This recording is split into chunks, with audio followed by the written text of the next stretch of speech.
Hello folks, this is Derek Burris with Green Scene Home Inspections. Just wanted to talk about something that I keep noticing up here a little bit, that whenever someone's walls are getting stained or something from the outside or whatever, it's due to usually when you have your secondary HVAC drain line dispelling from the HVAC coil in the attic, which basically means that your primary line has been clogged and now it's using the redundancy inside the attic to drain the water out from condensation.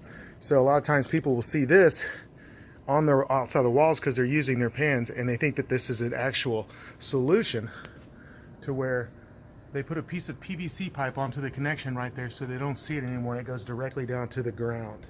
Now, this is not changing the fact that the reason that this pipe is put in there is for a safety mechanism, and just putting a pipe on it to lower it further down to the ground so it doesn't stain the wall anymore is not actually helping you out anymore. So this is actually not a good idea to do. Thank you for watching. This is Derek Burris with Green Scene Home Inspections, and have a great day.